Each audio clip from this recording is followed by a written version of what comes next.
What you carrying lately?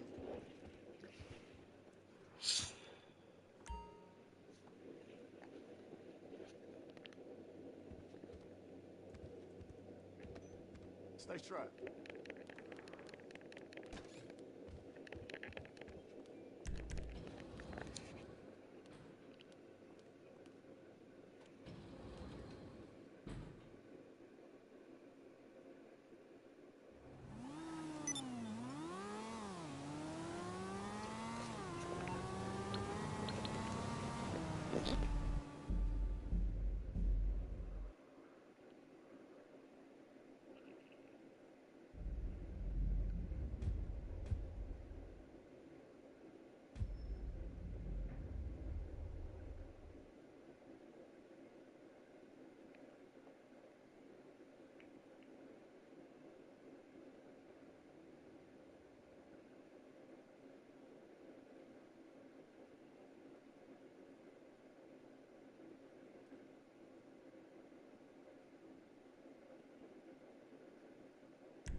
Okay.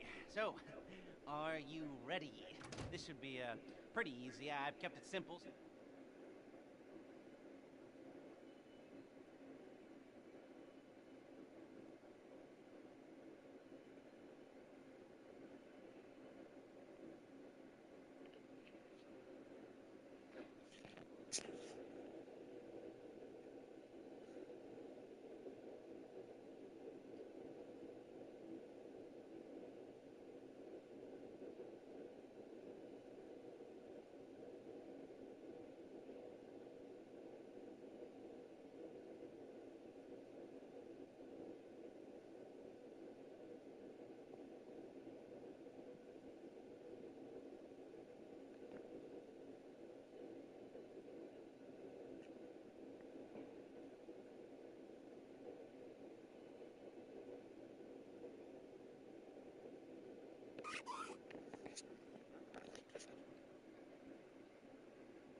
all that kind of stuff. So it wasn't unusual for somebody to clock my teeth, my queer teeth. So I'm walking down the hallway, going toward that, and I come up to him and I say, "Hey, you got my book that I let you borrow?" He's like, "Yeah, come to my locker. I'll give it. It's at my locker. I'll give it to you." So when this brief conversation happened, it is me.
Got some cool stuff here for you. Got pretty much everything in here.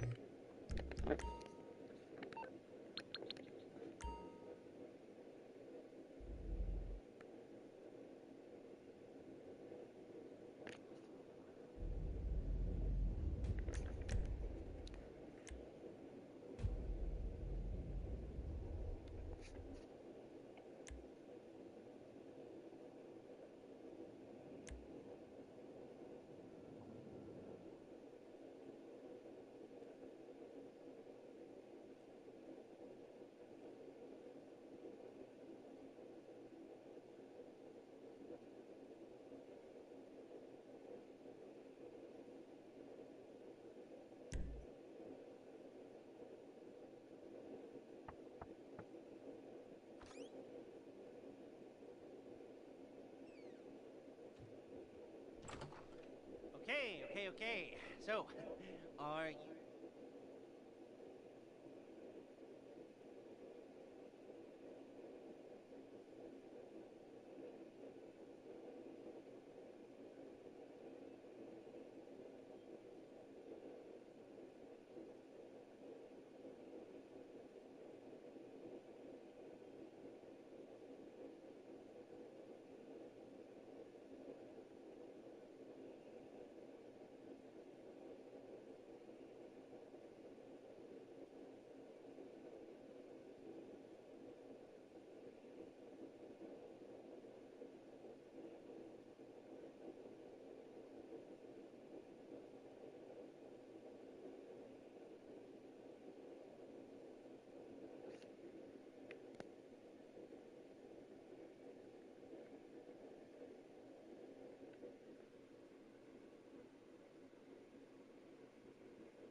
I mean, you can clearly see there was no plane.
Mike and Jessica, and Pebbles is walking up.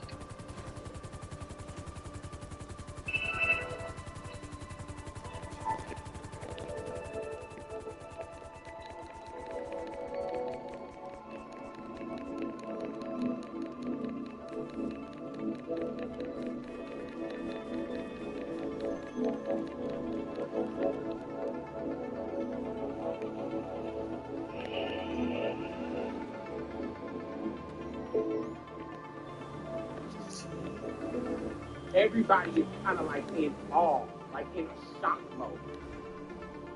So everybody is like, whoa, like this is not just a normal fight. This is like bloody, crazy girl fight. And so everybody is kind of like, whoa, standing around. But nobody is touching me. Nobody's trying to stop it or touch it. Next thing I know, Mr. Pope. I had a teacher in my school. His name is Mr. Pope. He was one of the very few black male teachers that I had ever. I only had a few black male teachers, and he was one of the very few that I actually liked as an individual teacher. Mr. Pope. Mr. Pope sees the crowd come, so he comes out of his room, out of his classroom, and sees that the fight is going on. He breaks it up, and he grabs me and slams me down on the ground and gets on top of me. And so he gets on top of me, and I'm on the ground, and he is over my whole body except for my face. And this bitch comes over on top of him and just says, boom, boom, boom, boom. And it's just free hand hitting me. And I can't block it because he's on my body, on my arm. I can't block it. I can't do nothing. And it's beautiful hit because because I'm on the ground and my head is against the ground. So my head can, like if you hit somebody from like standing up, their head can kind of take some of the shot by going back. But it's nothing but fucking ground, man. So she just hit me and it just did. Boom. So she hit me like 4 times. Boom, boom, boom. Because I can't even block it. So it's just 3 unadulterated hits. So, like even now, I can't remember after. Because my anger and adrenaline, everything blacked out. Because, yeah, I was so angry at everything.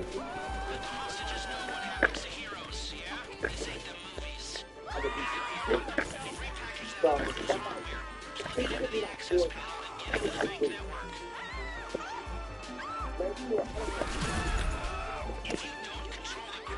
but I see somebody grab her.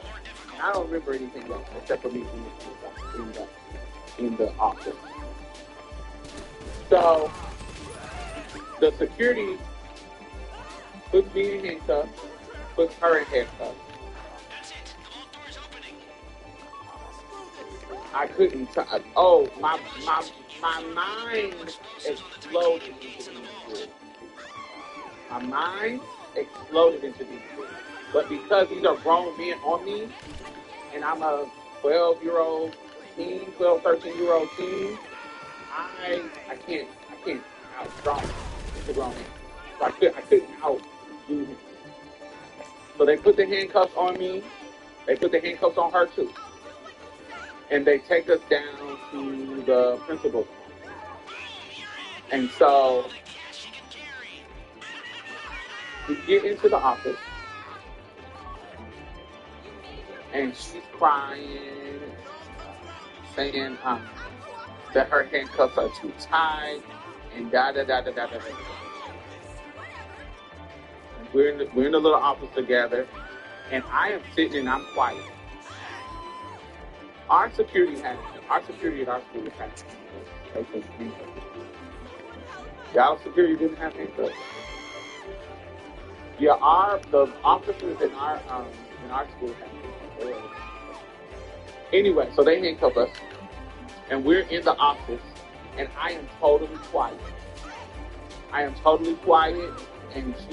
we're in the office together. We're separated by like multiple, like 3 chairs. Not in middle school. Yeah, in middle school we had officers there with handcuffs. Anyway, so don't wait in line. Keep a deadline with tax experts by your side. Get matched with an expert. You can file your taxes as soon as today. The IRS deadline is April 15th. Hand out your taxes to an expert today.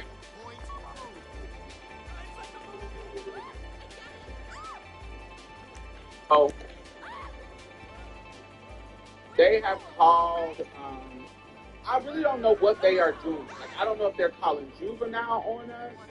I don't know. We're waiting on the juvenile paddy wagon to take us to juvenile, or I don't really know what their mindset was in regards to what was about to happen. Were we just going to be chilling until school was let out, and then we just going to get suspended, or I didn't know what were we waiting on the paddy wagon, or I don't know what we did.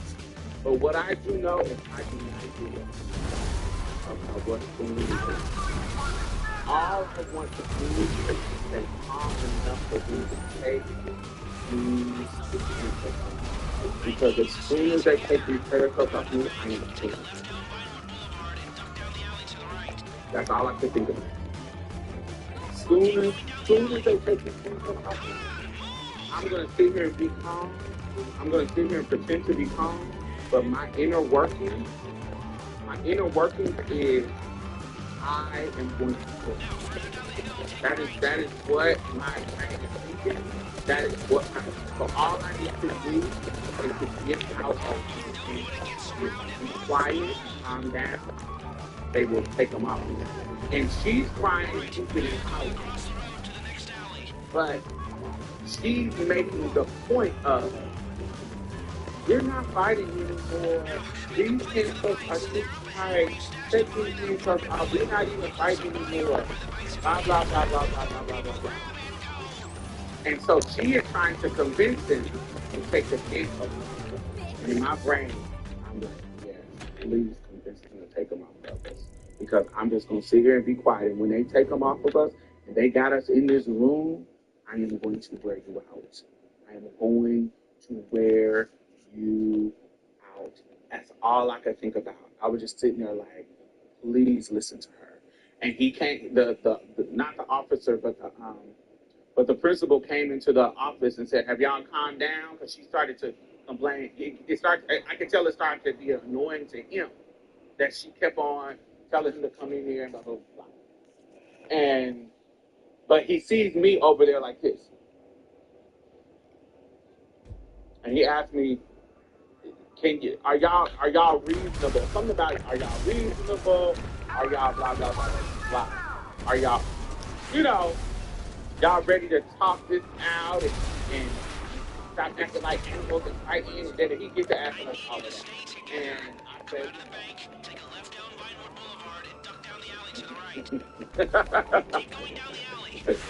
when she takes these handcuffs off, I'm going to tell her. And it's like an hour later. So this is any normal person would be wrong. But no, I can spoil it. If it was a cartoon, you would see things and waves of heat coming out of my head. You would see things. This is what on the inside I am boiling. But I'm very good in control. I've always been able to do that, where my emotions could be all over the place, but my physical self is controlled. So, maybe like he goes and talks to somebody, but he comes back in and he takes her hand. And then she's chilling. And then he comes and takes mine. I just sit and chill, because I know he's going to leave. And when he leaves, I reach over to his desk and grab the metal envelope open and go over to her and say,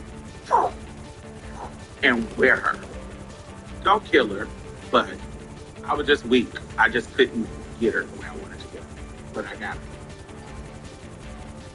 He comes into the office.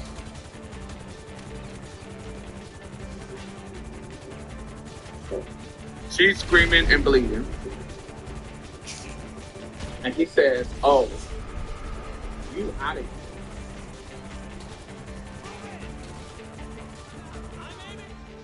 You are never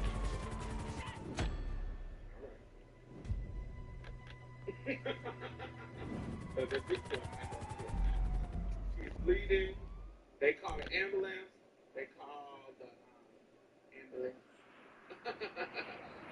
They call juvenile now because they weren't going to call juvenile. They were just going to suspend us. But now that it has been blood, even though she was already bleeding, but he made it seem like because of the weapon. He was like, now you, but it wasn't just a hand. It just wasn't a hand fight. It was like a whole weapon shit. And then now, the way the adults were talking, it actually can be a liability because he let us out of handcuffs in his office alone.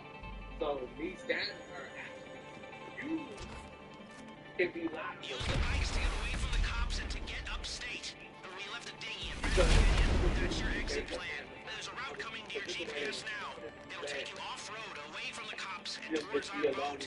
Stay together or go a different way if you want. and they just the got safest route. That's the way they were talking. I like the way you operate. If this job had gone different, So, we'd be dealing with a whole lot more cops. Come on, move!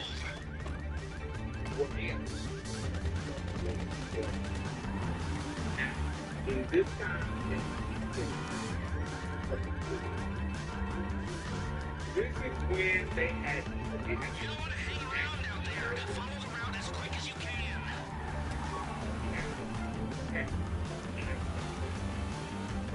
And it was basically everybody had. And I think everybody where they had to take CEO of Pack Standard is calling the mayor. He's probably patched in the chair of the union depository, and they're all about to tear the ass out of the chief of police. Cops on the street will be highly motivated to bring you down. So you don't need to worry about that. Just get to Rabbit Canyon. I've got a plan.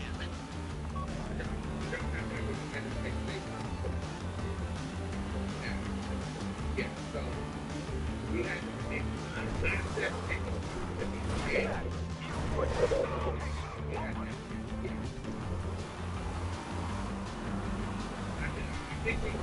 So, have any backpacks off in the bags? Your nose should be covered in paint. No? That's a transponder spot. Right through the enforcement.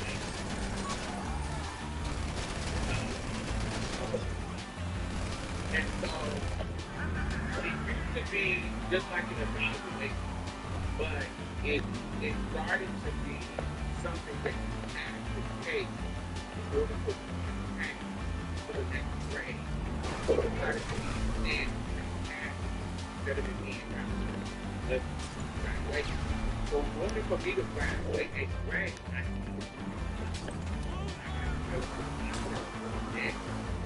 and so, if I get past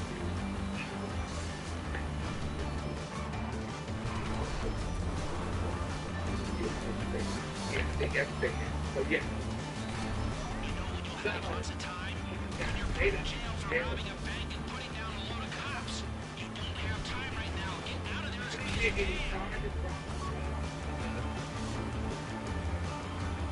So there it is.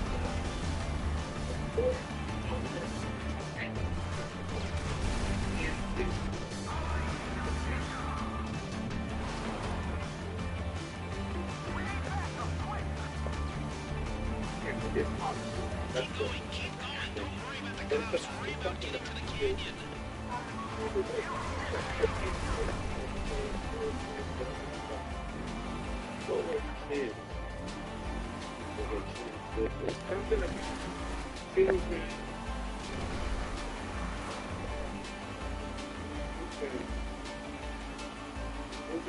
graduated with the last year. I can't remember what it was called. It's basically a system of awards where you award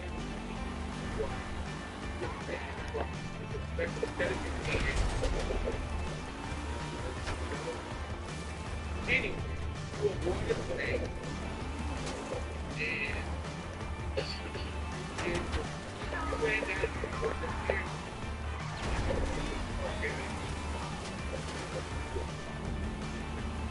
And so, because I'm already in, already in, not because they so,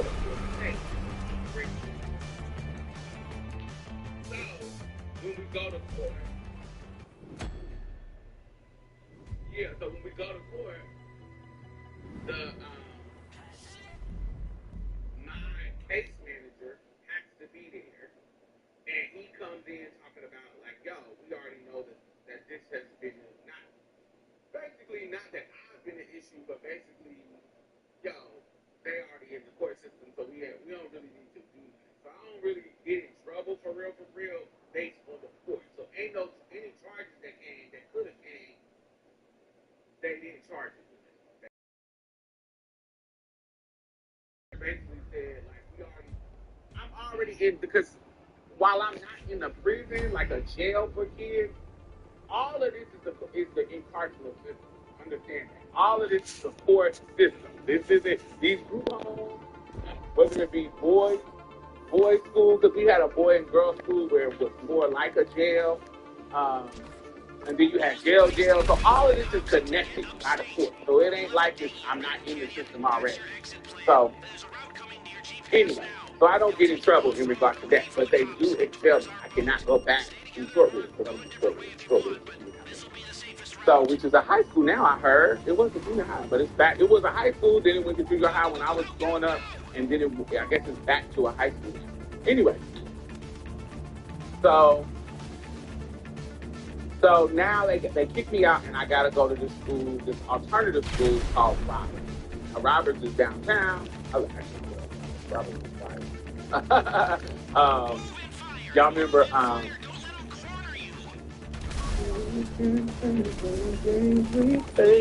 When you go high and let me see, let me be the one to make you leave. 702 and Subway. This is that time when that song was popular because I got to sing that song to the Robert Show. 702 and Subway for that song. So this is around that time that it was I was at Robert. So I don't know if like it had either just came out or it came out while I was there. But it was I had to do the rest of my school year at Robert.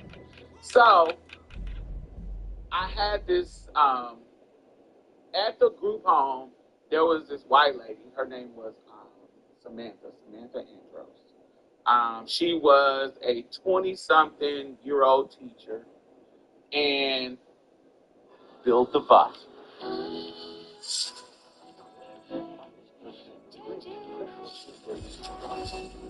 Ah, nuts. Grab some Flanders nuts and watch Mr. Peanut in the electric stick. Download the Kayak app to search and compare prices on flights, cars, and hotels from hundreds of travel sites. Then do what people do. Check sites Kayak already checked. Play word game, play different word games. Chortle, cool word, thought it would be worth more. Oh yeah, back to the Kayak app for a great deal. And this is one of those kind of weird moments of my life where a white woman came and saved me. And it's not the only time though, where a white woman came and fought for me, came and saved me in a situation that she really didn't have to do it, but she did. It's a couple of times that this has happened where, those young progressive white girls, like when they're in their early 20s, they feminists, they are real progressive, they're usually young teachers. This is one of them ones. This is one of them teachers. And she she went to the school and really, really fought for her to be able. I remember the story of you meeting and several two girls. Yeah, so this is all around that time. I met the 7 girls during probably like 2 years later during their "Where My Girls At? Where the Funds the Bag? What is you doing that? Put one hand up, could you repeat that?" During that era. I think that was like 2 years later. So Sam really went to the school and fought hard. Start first time, yes. And fought hard. I had a teacher like that. Her name was Miss Garcia. Mm-hmm. So she tried to save me, and save me in the sense of she did not want me to not get. She did not want me to not take the I-step, because if I wouldn't have took the I-step, I wouldn't have been able to go to high school. And so all this year in which I had made good grades, it would have been a waste, and this would have just set me back, and I would have to do 8th grade over. And so Sam really, really fought for me to, because I hadn't got accepted to Robert Shea, and they were taking the I-step, and it would have been over by the time they were able to allow me into Robert to finish the rest of my school year. But the schools that I got in a fight at wasn't allowing me to come back to the school. So it was all kinds of crazy stuff. So, but because she's a teacher, she was able to convince them to let her administer the test to me at home. So while I'm expelled, she can give me the test and submit it, and then I will have the requirements to go to high school. So she did convince them to let me take the test. And we took the test and I passed it. Took the test and I passed it, and I got accepted to Roberts, so I finished my school year in Roberts Academy. And so, yes, I finished my 8th grade year and I was able to go to high school. And then that summer is when I said, "Ooh, I'm about to be the girl." And so that's when I was like, "Yes, I'm gonna be Pitch," and started, slowly queering it up. So I say all of that to say this.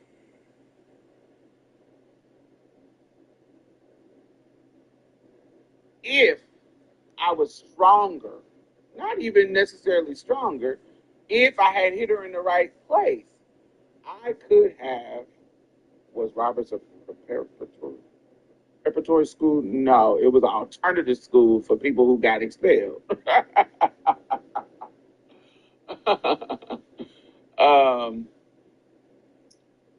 So if I was stronger, or if I would have got her in the right place, I could have killed her, because it was a metal envelope opener, which was like a knife. If it was sharper,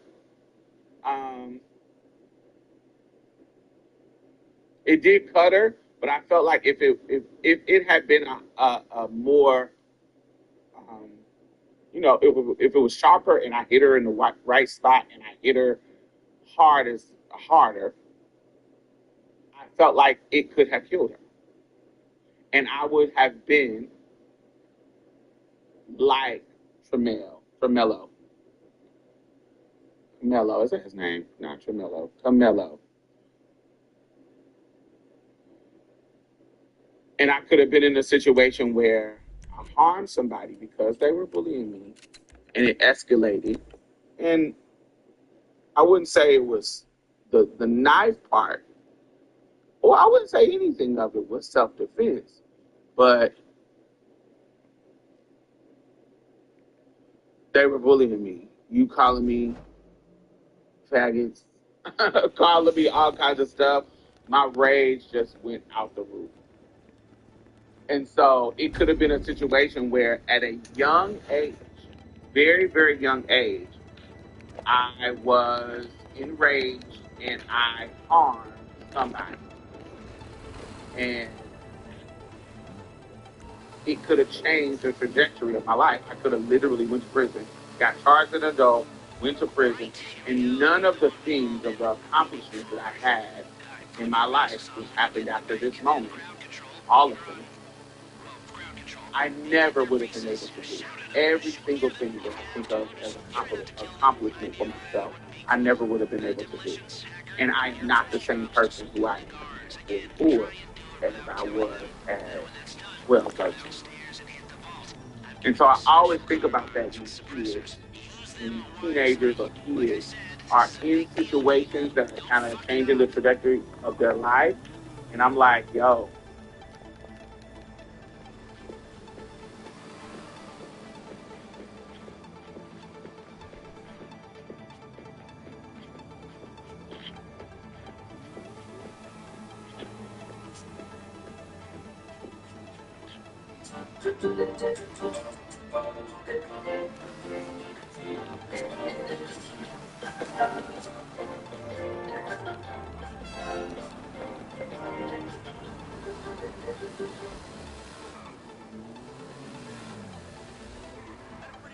that could have really changed my life.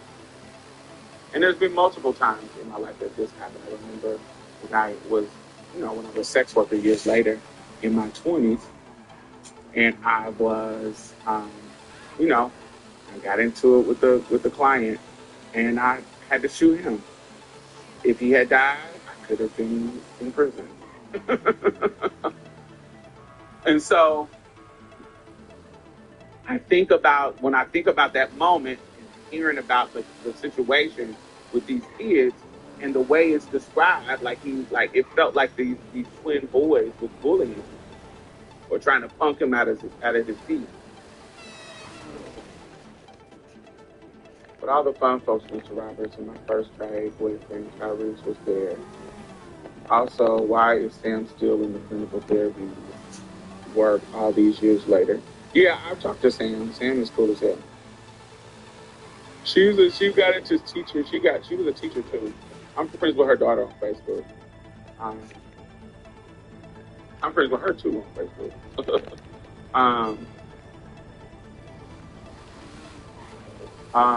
That's why I have avoided so many other pages of life, because I know I'm crazy and will go all the way there. Yeah, it's certain. You can get me to a certain point where, yeah, I'm just gonna go nuts. It is what it is, and I'm still there. I can't say that I've matured out of it. I've matured in a way that gets me out of the situation. Like if I feel that tick that I was feeling, that doop, doop, doop, doop, doop, what the maturity that has came as I gotten older is when I feel that going, I leave. I leave because I know if I stay there, it's gonna get out of control. If I feel that coming, I need to get out of the space. If I get out of the space, I can control it. But if I'm in a situation where I'm forced in the situation, and I don't have no control over it. I just don't. I just really don't. Which is I was telling I be telling people about I tell people that about kids. When it comes to kids,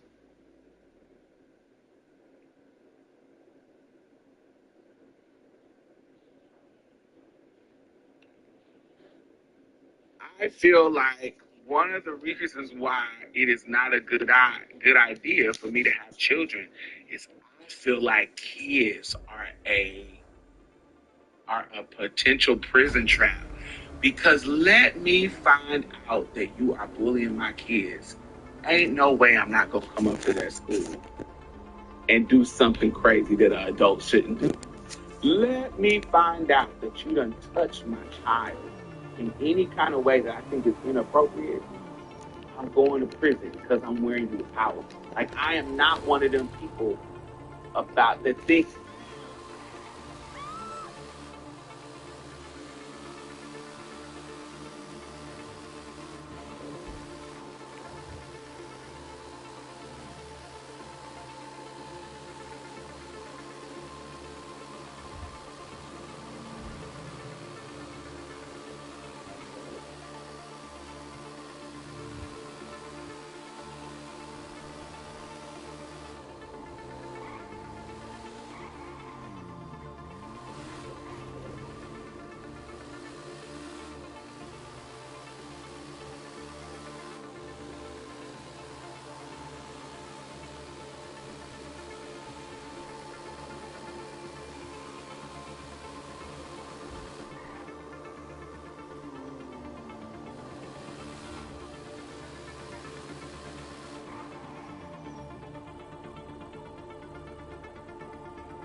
that people should call the police about their fucking kid. Like, I am not one of them people. If my child come and tell me that you done molested him, ain't no calling no police. No, man, where are you out? Like I just can't see me saying I'm calling the police and um and letting them handle it and get the chance for you to get out. All that shit, no. I feel like me having a child would make me so vulnerable to stuff because I am never going to. But then that puts me in a situation where now I can't even protect my kid because I'm in fucking prison.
From protecting them from this pedophile, now my kids is out and somebody could be doing something to them. So it just puts me in a situation. I just don't think I'm mature enough for children. Like, because I'm not letting you get away with doing something to my kids. The bully situation, if you're an adult, but if you their age, I ain't gonna let you fucking bully my kids, running my kids home from school or bullying them, hitting them. Oh, I'm gonna get your ass. I'm gonna get.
and only. Alright, let's talk.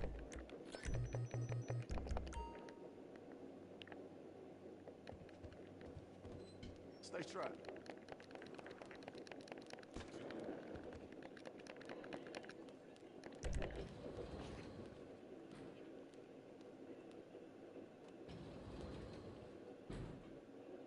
Your ass, I'm gonna get you. You gonna learn since your parents ain't teaching you not to be a bully. You are going to learn to not be a bully by this parent, and then you can go tell your parents, and I'll fight them. That's just how I think. Like, yeah, tell your parents that I hemmed your ass up, and have them come, because I want to get up in their ass for not teaching you how to not bully my child. Go get your mama. Go get your daddy.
right, here we go.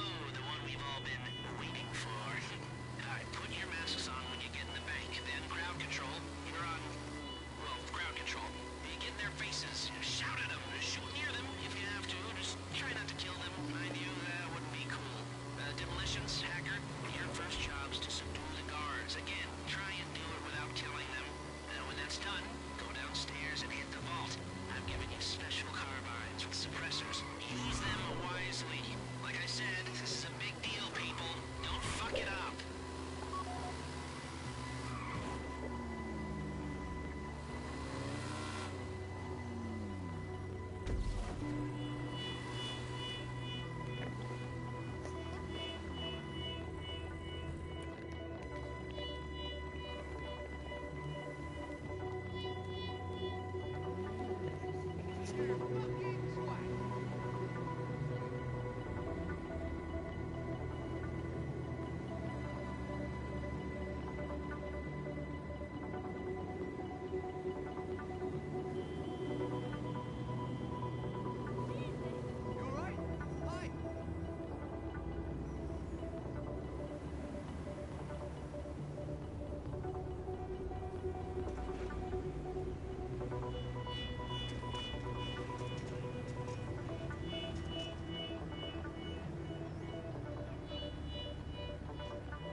We bought the place next door to it, too. I don't care if you're Poppy's gyno. If you...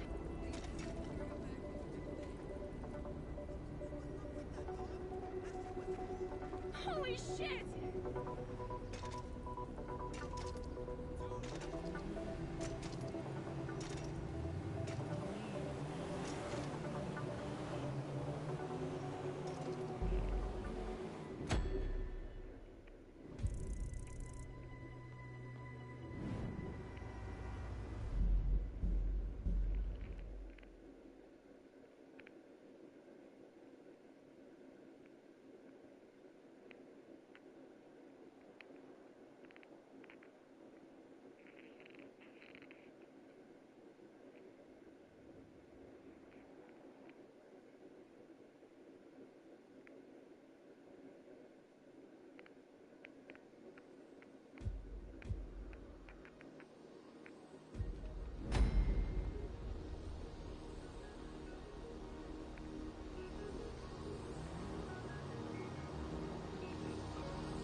That's what.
This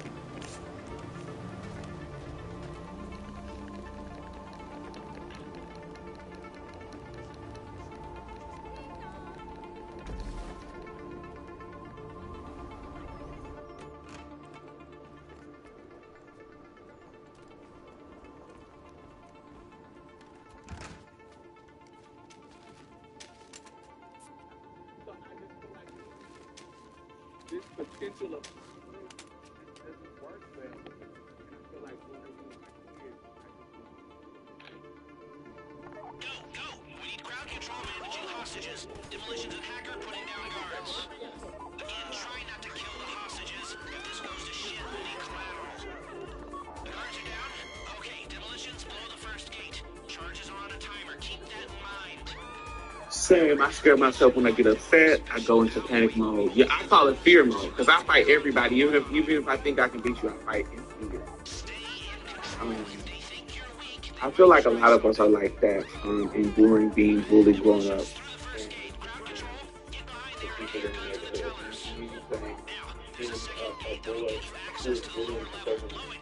Yes, I'm aware. Yes. And go to your mama and tell her I did it so we can talk to her ass up too. Police, I am the police. Yes, serious. You gotta do it. Yeah, I can't imagine being scared. I'm going to fix that other crew's hardware. Plug it into the access panel and get into the bank network. Yeah, y'all better have a message. This thing's gonna get a whole lot more difficult. Yeah, because I'm not doing no public. Right.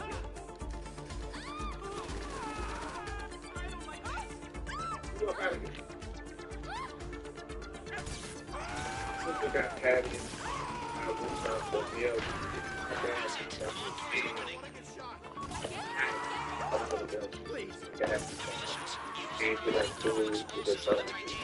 I just want to talk to him. Period. My stepdad did that to me. Fourth grade. He was making fun of me, feminine art. And I came and told him that he went up to that school and asked him to come out. I'm in the hallway. It was just me, him, Rakim, the youngest brother. Because it was just me, him, and the teacher. And he just came up there like it was like a normal day. He didn't even come and be aggressive. He didn't. And I go now, hey, he in the hallway, baby. Rob took his jacket off. He did it off. Hey, I'm in my house. Rob took his jacket off. That wife went up. And he was like, this is my motherfucking thing. And if you making him uncomfortable at school, while you trying to give him lessons, you making fun of him, I think that's the right fucking thing for a teacher to do. So I want you to know that I'm man. And I will come back up to you making my feel like shit while you working for your fucking stuff. I'm not doing it. Because my stepdad is vindicated. What I don't know is really just Rob and cracked out manic episodes of being cracking. And we just so happen to be in the situation where he eyes the client. And for me as a first grader, I'm like, yeah, that's what you get. And his name was Mr. Bowen. And Mr. Bowen said, Mr. Bowen did not call the police or nothing. He didn't call the police or nothing, but he also do not bother me no more. While we are while I was at this school and I was in his class, he did not bother me anymore. None, ever again. And I think Mr. Bone was gay. Now that I'm older, I think Mr. Bone was just a gay white boy.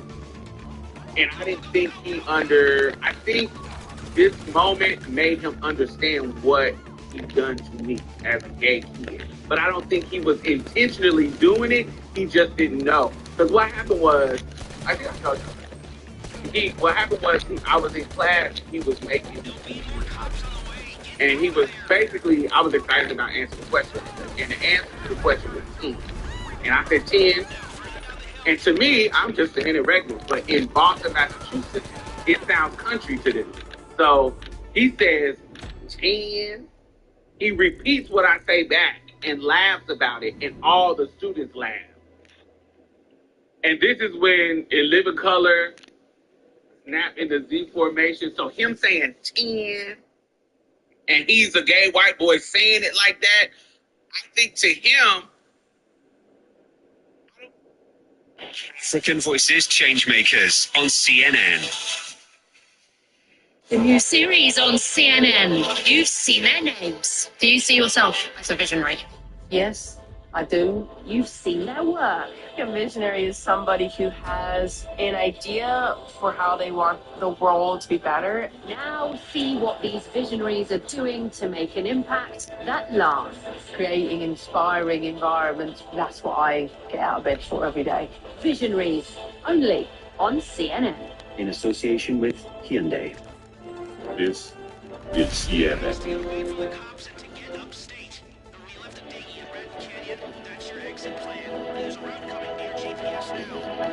Welcome back, everyone. You're watching CNN Newsroom. I'm John Bors.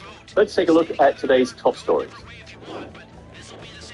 The White House has clarified that tariffs on Chinese goods are now at least 145%. President Trump met with his cabinet Thursday as administration officials say China will have to make the first move to resolve this growing trade dispute. The impasse taking a toll on U.S. markets. The Dow initially sank more than 2,000 points before recouping some losses, closing down around 1,000 points or 2.5%. Meantime, the S&P 500 fell 3.5%, and the Nasdaq Composite slid more than 4%. A Russian-American ballerina convicted of treason in her homeland is back in the United States after being released in a prisoner exchange with Moscow. Ksenia Karenina was serving a 12-year prison sentence in a Russian prison for donating about $50 to a charity supporting Ukraine. She was exchanged for a dual Russian-German citizen who's been accused of smuggling to help Moscow's war against Ukraine. As Wall Street came crashing back to reality on Thursday, President Trump remained upbeat about his political tariff war, saying all was going well, while conceding there would be some transition problems for Americans. CNN's Brian Abel has more.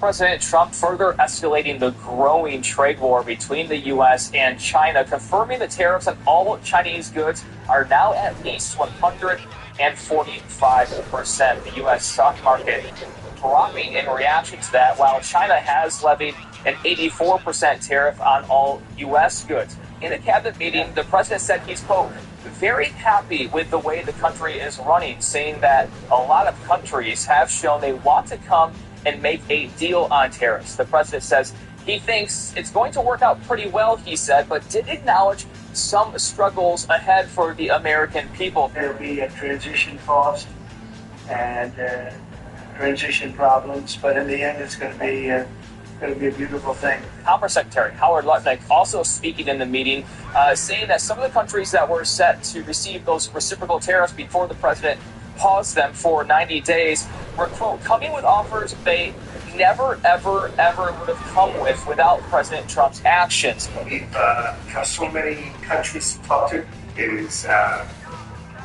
It's incredible. I think, Scott, I'm not sure we could ever have enough time in the day to talk to all these countries because they want to talk and they want to talk now. Also speaking in this meeting was Treasury Secretary Scott Bessent, who said that the president will be directly involved in tariff negotiations. Now, the president was also asked about China, about the tariff war, and the president said, quote, we will see what happens with China, and said that he respected Chinese President Xi Jinping, would love to make a deal, and is sure the two would be able to get along very well after. At the White House, I'm Brian. Former U.S. Treasury Secretary Janet Yellen played a key role in bringing down record-high inflation during the Biden administration. She's now warning prices are set to rise again by a lot because of Trump tariffs. And she described this trade policy as the worst self-inflicted wound she's ever seen. We had a very well-functioning economy, and President Trump has taken a wrecking ball to it. I'm afraid I could not give it a passing grade. In a ruling which one legal expert called maddeningly vague, the U.S. Supreme Court says the Trump administration must facilitate the return of a Maryland man wrongly deported to a notorious prison in El Salvador. But the court stopped short of requiring the government to actually make it happen. It gave no deadline for Kilma Amado Abrego Garcia's return. U.S. Homeland Security Department mistakenly deported the Salvadorian national last month, citing an administrative error. An immigration judge previously had given him protected status over concerns about his safety in El Salvador. Ecuador is locked in a tight presidential runoff race, and issue number one, a surge in drug violence. We'll have a report from Ecuador. Great.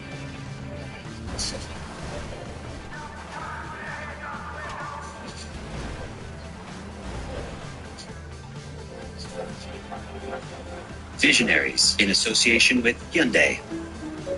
How do you keep being inspired and evolving? Where do you learn from? Well, I have to seek that, and job change, it helps with that. I feel like I've gone into a situation now with an executive coach that's been really, really helpful, pushed me quite a lot in areas I've wanted to develop. Okay, do you enjoy that? Love it. Do you? Absolutely love it, yeah. I like being called out on things. I like feedback. I like being told where I can improve. I was working through this yesterday. In order for me to perform, I need to be at my stretch point. I don't do well in comfort. Comfort for me doesn't bring the best at me. Stretching does. Freedom. Just I need to relax and then I stretch. Relax, stretch. That's how I work. I think knowing yourself is really, really essential for that. Nothing is handed to you in the women's game. I want to help women's football grow.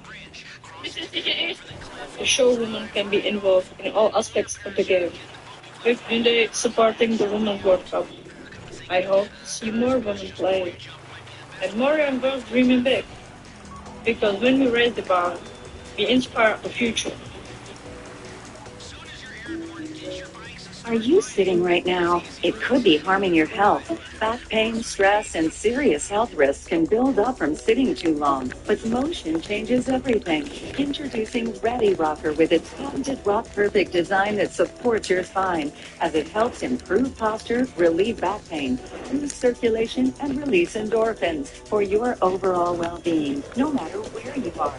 Lightweight, portable, and covered in memory foam, Ready Rocker instantly transforms any chair or space into a healthier sitting experience. Sitting too long isn't just uncomfortable, it's unhealthy. With Ready Rocker, we make sitting a healthier experience for people of all ages. From soothing babies to helping with posture, back pain, and stress, we discovered that rocking can truly improve lives. Sitting is the new smoking. A sedentary lifestyle, whether you're sitting at a desk or in a vehicle all day, is not good for the body to just stay in that same position. And that's why the Ready Rocker is so effective. The rocking motion constantly keeps you active and helps you ease pain, reduces stress. It's a mood booster. I used to be in pain all the time, but with Ready Rocker, I felt relief, and I'm in a better mood. I take it everywhere. I can literally feel the stress being taken off my joints while rocking. My back stopped hurting, my arthritis felt better. It's just wonderful. Now you can join the movement that's changing lives and helping thousands find relief. Call now or go online to get 40% off your purchase. We'll even ship it for free. Plus, you'll get this bonus smart strap to secure your Ready Rocker and the Ready Rocker protective cover.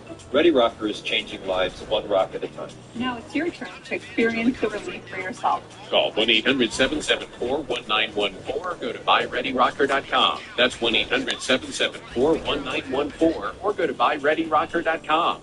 Call now. This is Noom GLP-1, and this is Marcos. I'm getting to where I want to be. I'm very confident that I'm going to be able to continue and really make a true lifestyle change. I'm Marcos, and I've lost 8 pounds so far with Noom. Get started at Noom.com.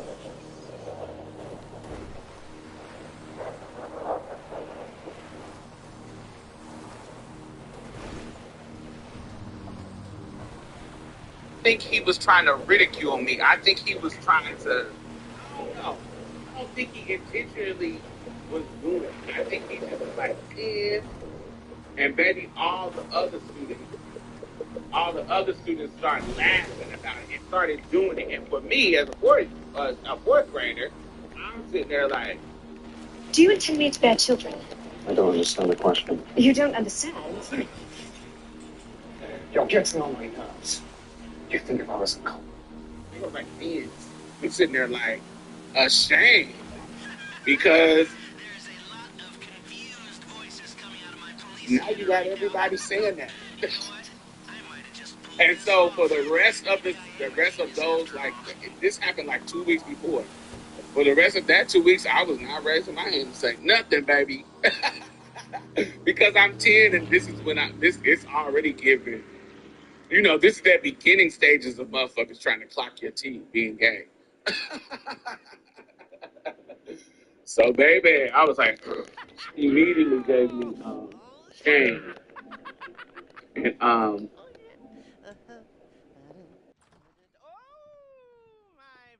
then We did it! Well, you did it. Ooh, I know I didn't do that much, but you, you know, I not knowing that he just said hate some crap. Creepy and quiet weirdos. Turns out you're a bunch of creepy, quiet weirdos with talent. You rob and you steal and we was destroy walking distance from the school. geniuses. So this nigga just had hit some crap. Oh, I love it. I love it. Here, let me wire you your money. We walked to the school. I will never forget the good times. All the laughs we had. You know, we were like family. The picnic, you know, the hike in the woods, and all the selfies, and and the time we went rollerblading. Yeah, that was and watched interesting the sunset, moment and we stayed up all for night me in talking regards to and stepdad sharing stepping up to me. innermost fears, and then. But yeah, if y'all don't know, we don't know all the details yet. But the skinny dipping and the. There's a young man. I think his name is Carmelo Anthony. Of course, he was your basketball player. He's in high school, and he was at some kind of track I'm a meet. heavily medicated man. I'm not well And at all. I'm a little embarrassed.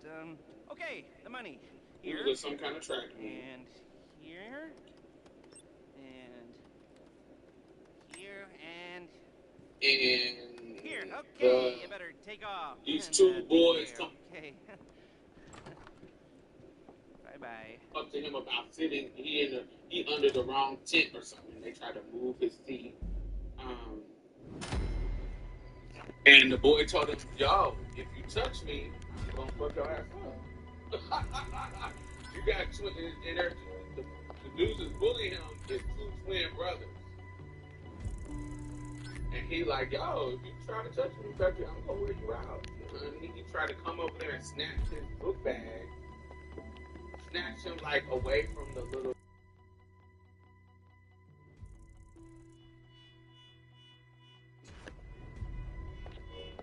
Oh, we did it, Joe. We did it. God, it's hot. It is really hot. It's really hot.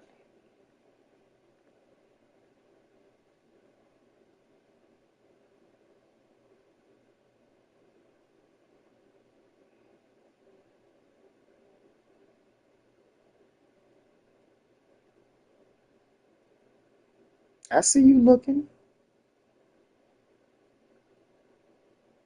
I see you looking.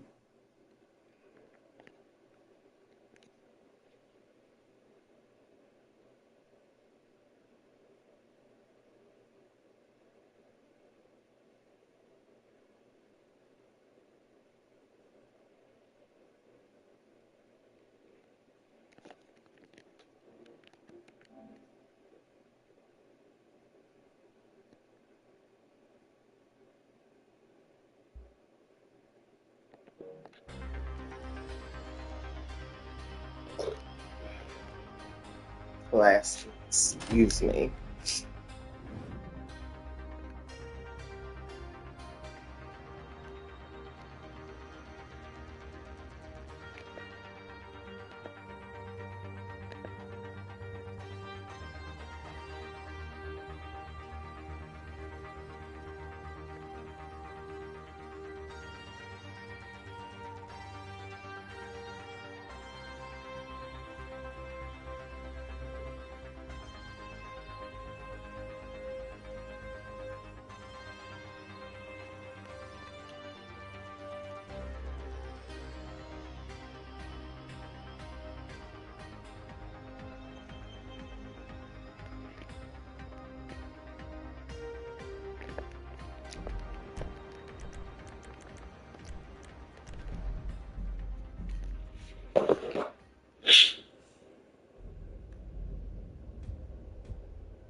$76648 or go to buyhammered.com. That's 1-800-807-6648. Or you can order online at buyhammered.com.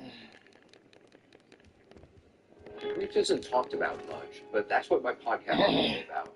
Join me and my guests for a new season with new conversations about loss, life, and love. All There Is with Anderson Cooper. Listen wherever you get your podcasts. This is CNN. More people get their news from CNN than any other news source. The new series on CNN. You've seen. Yeah, I wasn't that close with Franklin when we was coming up, but I knew him a little. Always had respect for the dude. I mean, man, we went our separate ways for real, and now here we are.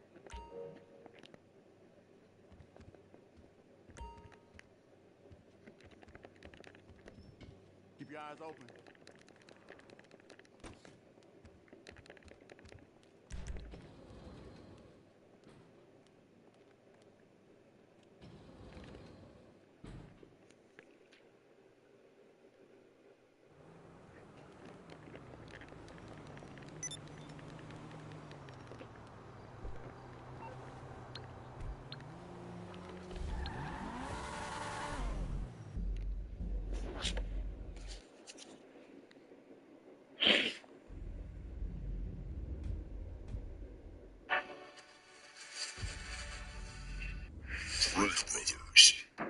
Yep. Bud, chore time. Your son is on the Crispin Queen. Take that break. Who's gonna do the chores? Thanks, have a break. Have a Kit Kat.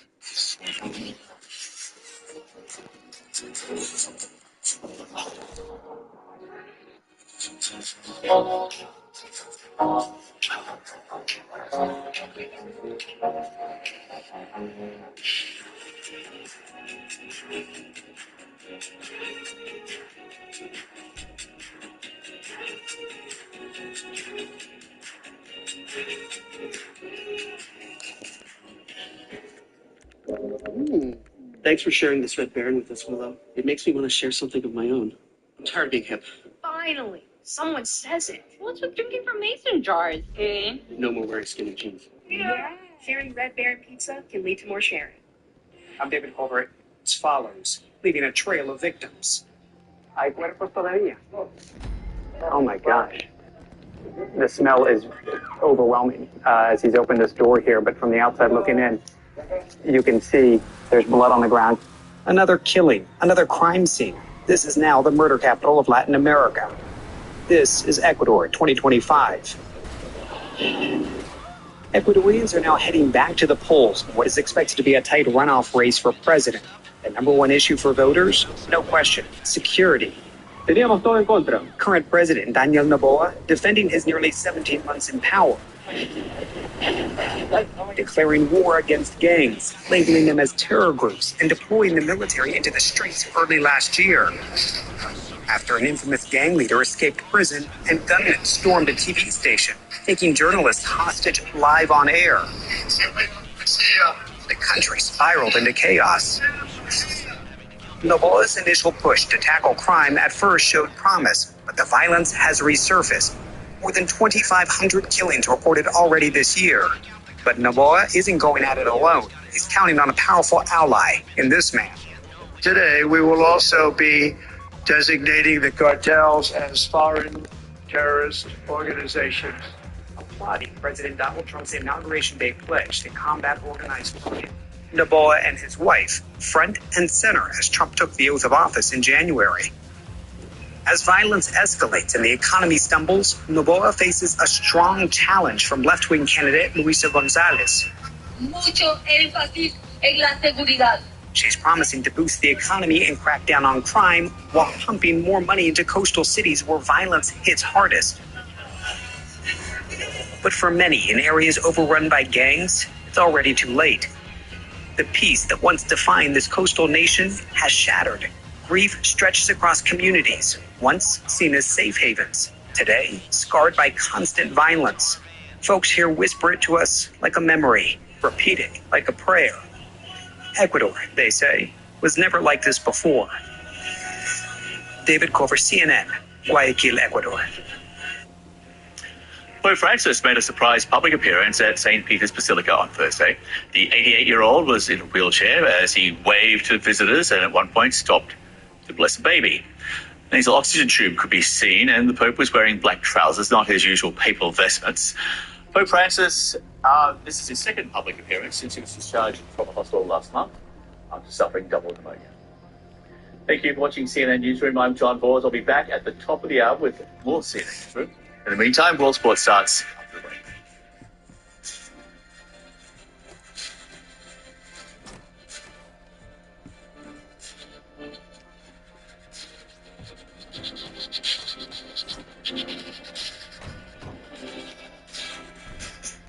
Stay tuned to get this 5-piece bakeware set at $60 value absolutely free. Tired of that pan that always sticks? It's so scratched and worn, you can't cook in it. Hi, Chef Danny Green here with my new hammer pans from Gotham Steel. This complete 9-piece set is guaranteed to beautify your kitchen.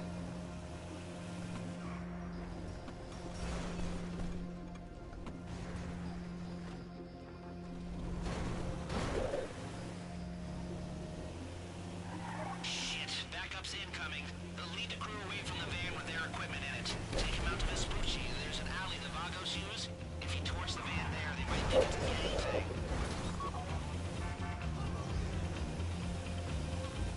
So where is this going? Notable that the pullback in those tariffs for about the next 3 months was, according to our reporting, led by jitters in the bond market. Our own John Liu in Hong Kong looking at the numbers. Let's put this up on the screen.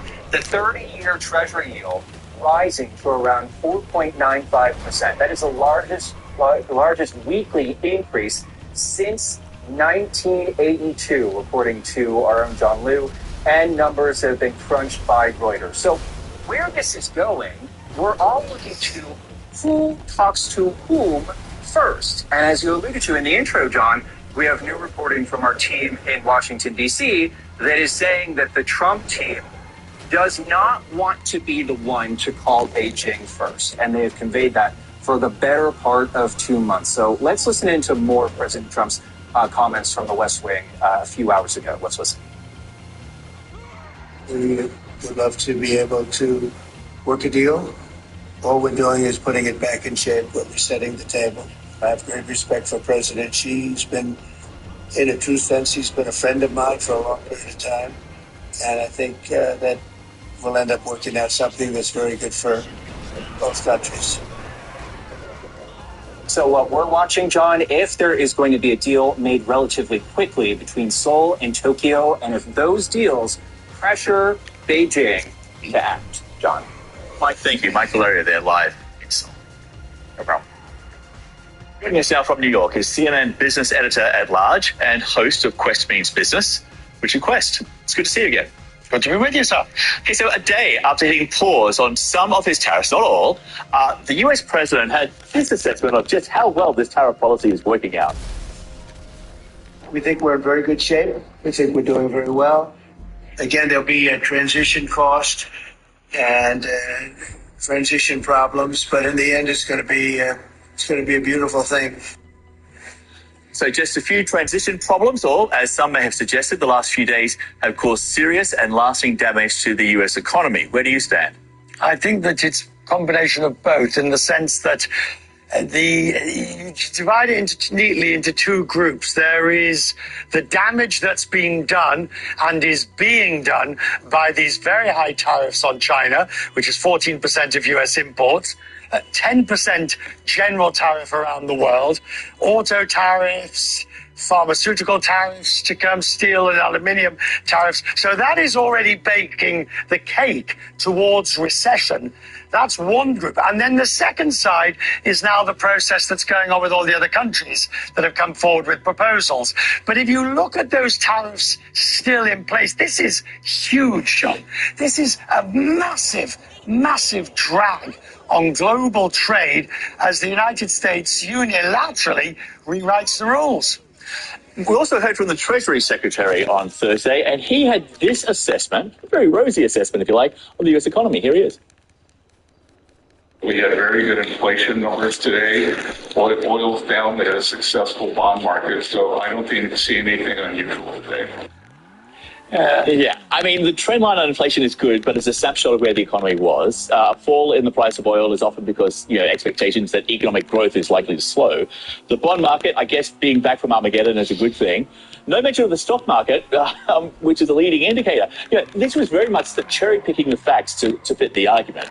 Completely. And if you listen to Janet Yellen, who was talking to our colleagues on One World earlier, Janet Yellen said that the Trump administration had taken a wrecking ball to the economy. A well-functioning economy was how she put it. So there is absolutely no justification for the rosy scenario that the Treasury Secretary painted, bearing in mind the fact that others have said the economy is weakening even as we speak.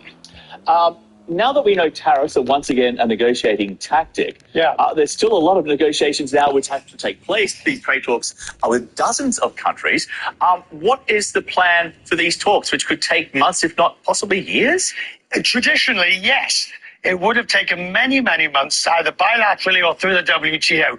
But I think this time they're hoping it's going to be a great deal quicker, because the sort of Damocles of the tariffs is hanging over the market. And anyway, when they all sit down, they have this document. It's the foreign trade barriers. These are what the United States has identified as the real problems. Let's take South Korea. Here's an example from this of what they say in South Korea. It's things like unclear package rules, onerous biotech approval processes, government procurement, regulations on car emissions. Vietnam has a whole other range of non-tariff barriers, which relate to price controls, vehicle imports, ban on all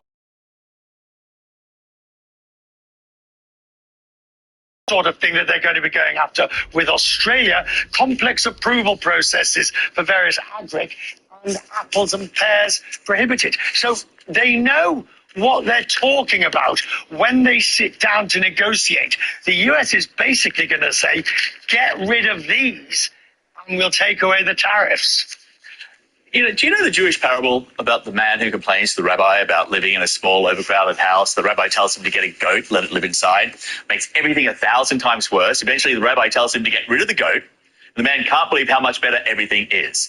So I'm just wondering if Donald Trump, did he remove the goat on Wednesday with his tariff pause? But on Thursday, the markets realized that the war is still ongoing and the highest tariffs since the 1930s are still in place. Well, I think your parable is very good, especially since it's Pesach next week. And so one can identify. He sort of took the goat out and then put all the chickens back in. Yeah. And he added a few cows, because outside this house is it's just the stench of all these other tariffs. And there's just no way. The markets can't be fooled. The markets know what's going to happen. And the chance of a recession is still up to 50 and beyond 50%. Richard, good to have you with us. Hak Sameer. Thank you very much. Hak Sameer. After more than a year locked up in a... So get him to move away from the little tent, baby. And baby, he snatched his bag back and got in his bag and got his little knife out and whoop, stabbed him in his chest. And he had to die in his brother's arms, baby. And so they locked him up. And he was like, "Yo, honey, this is self-defense. These niggas was trying to come at me. He ain't doing too much." Let me see if I find a link for you.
days of tariff turmoil. Dana's an incredible guy, and we spoke to President Putin about it, and they made a deal. And that's how American Ksenia Karolina, jailed in Russia, was set free in a prison exchange with Moscow. Live from Atlanta, this is CNN Newsroom with John Halls. It seems reality bites a day after an historic relief rally on Wall Street, with realization that Donald Trump's global trade war is only on hold, it's not over, and U.S. tariffs remain in place at levels not seen since the 1930s. While at the same time, Washington and Beijing are locked in a tit-for-tat tariff fight, which took another turn for the worse on Thursday. During a cabinet meeting, President Trump clarified the tariff on Chinese imports stands at 145%. Not 125%, as many had initially been told. White House officials say the president is waiting for Beijing to break this impasse. For financial markets, another beating, with the Dow losing 2.5%.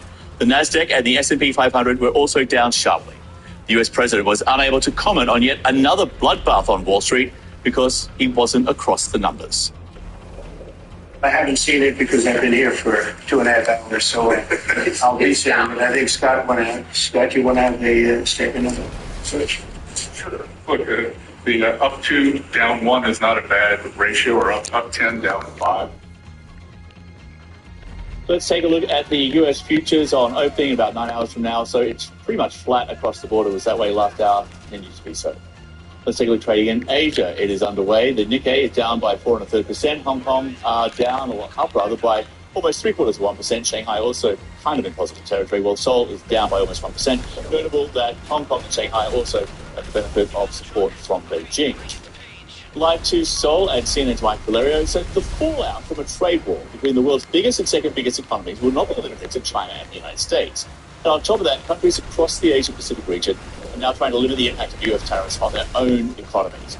This seems to be a 1-2 punch, which is coming directly from Donald Trump.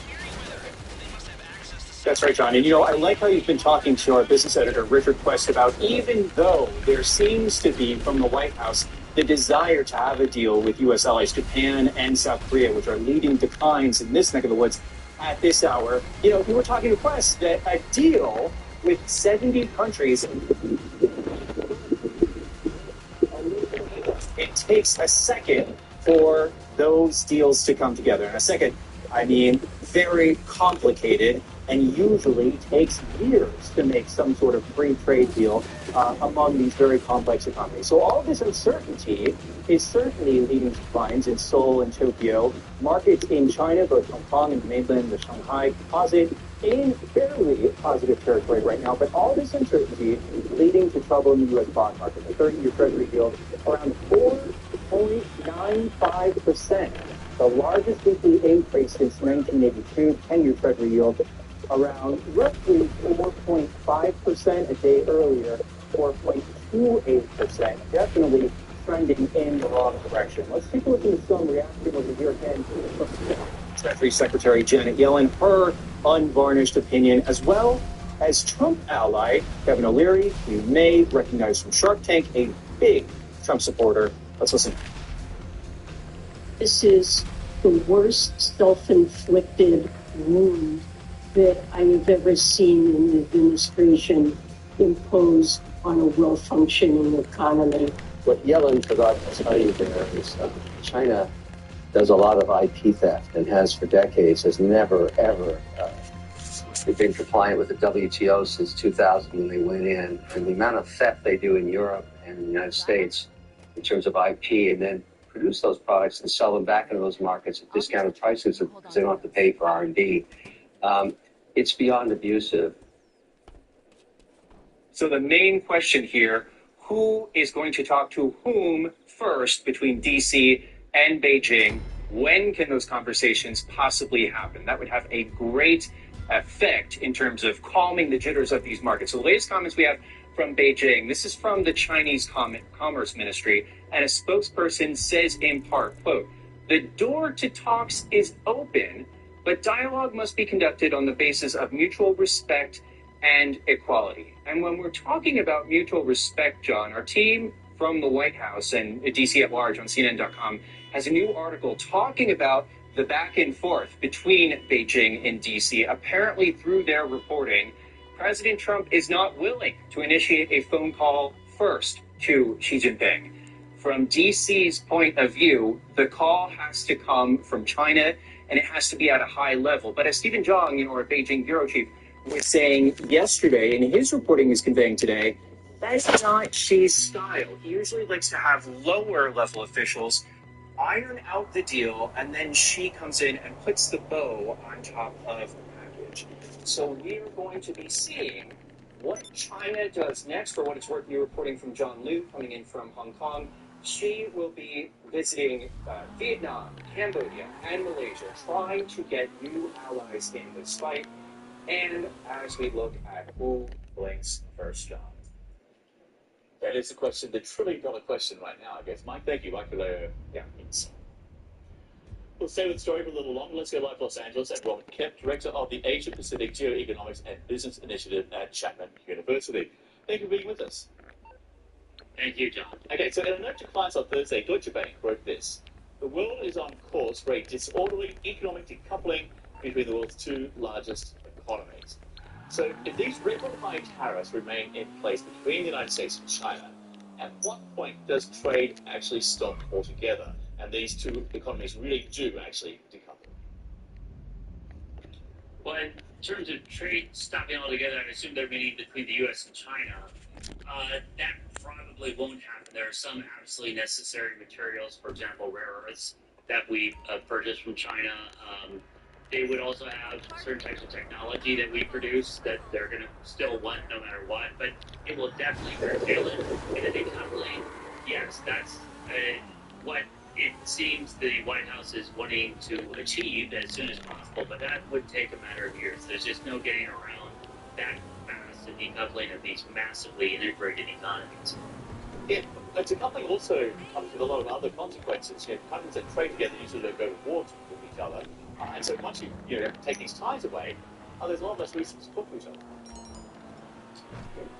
Yes, but trade. Well, I'll disagree with that. Yeah, I will agree with you, but also say that sometimes trade doesn't prevent war either. You really need communication. You were previously in the reporting that preceded this, having the discussion around how communication has really failed between the White House and Beijing. And I think that's at the crux of the issue. I mean, the best way to both solve trade issues and mitigate the possibility of war is to have good dialogue. Well, in his public remarks, the U.S. president is sounding optimistic still about a deal with Beijing. That's what he said. Sure that we'll be able to get along very well. I have great respect for President Xi. He's been, in a true sense, he's been a friend of mine for a long period of time. And I think that we'll end up working out something that's very good for both countries. I look forward to it. Here's the thing, both Xi and Trump have risen to power with a nationalistic agenda. Both have promised their countries will be respected, feared. Both are trying to build this reputation, strong leaders who just don't back down. So in that context, how difficult will it be to find an off-ramp? Well, I think one of the first problems is exactly in Trump's words. He's delusional, thinking that Xi is truly his friend. Xi is not his friend. He is vilified by China. That's through the propaganda arm of the Chinese Communist Party that Xi controls. So, there's really no love between them. It seems to be in Trump's mind, but it's really not in China's mind, or moreover, his inner circle. So, I think in terms of finding an off-ramp, yeah, as pressure comes to bear, there are possible solutions. They can start looking at things like initiating a dialogue, and they can have some sort of agreement, say, around, educational exchange even, which is a field I'm very active in, or doing something else that's sort of constructive but not directly related to trade, and then they can say, well, we've seen some positive movement, so we'll both lower together. If they do it simultaneously, they can both claim without, asserting the other lost, that they have kind of won without having an outright victory. And that would be the solution. I think that's possible. So in 2023, China's total exports to the world valued at almost $3.5 trillion. 13% of that, or $436 billion of all exports, went to the United States. if China stops exporting because of tariffs or whatever, in a major way to the United States, where do those exports end up going? Who buys them? That's the problem right there.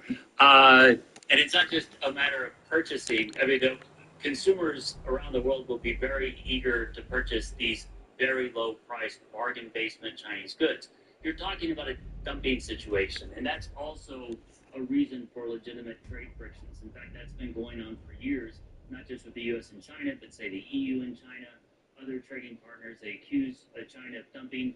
In a previous generation, Japan was accused of dumping. So were the Asian tiger economies.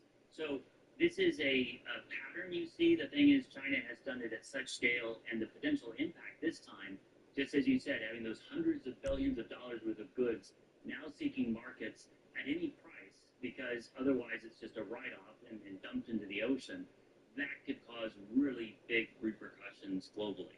And just very quickly to end on here, in recent years, one of the challenges for Beijing has been to try and reform their economy away from this export-driven model to rely more on domestic consumption, so they don't get into a situation like this. Could this crisis actually be, an incentive to speed up that process? Well, it should be. Beijing logic is sometimes different from the rest of the world's logic. Just as you said, this has been a point that's been raised for years. China is way behind the curve on having consumption drive its economy instead of exports. And one of the problems is Xi's objective, just as you were talking about, it's a nationalistic agenda. He's wanting to keep that manufacturing base and exert power through that. Robert, thank you so much for staying up and being with us. We really appreciate your insights and your experience there. Appreciate it. Robert kept there in Los Angeles. Thank you, John. Appreciate it. You're welcome. Take a short break. When we come back, another prisoner exchange between Washington and Moscow with American Ksenia Karolina, now back in the U.S. But who did the Russians get?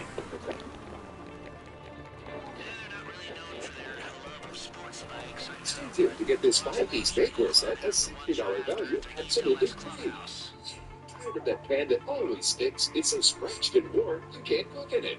Hi, Chef Daniel Green here with my new hammer pans from Gotham Steel. This complete 9-piece set is guaranteed to beautify your kitchen like never before. What I like most about this design is this hammer. It just looks so fantastic hanging in my kitchen. Wow, this is a beautiful pan. It looks great. Look at those eggs dancing around in there. I tell you, I'm sold. Where do I get these? I love them. Hammer pans are ultra non-stick. Nothing sticks. Even gooey mac and cheese.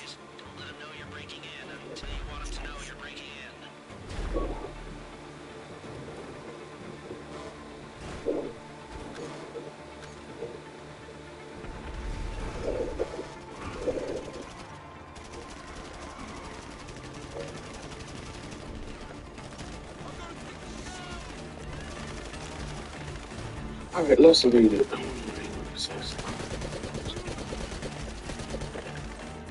Beat the tax deadline with experts by your side. File with unlimited tax help, plus get a final review at no extra charge. So you know your taxes are 100% accurate, guaranteed. File confidently with our tax experts by your side. File by April 15th.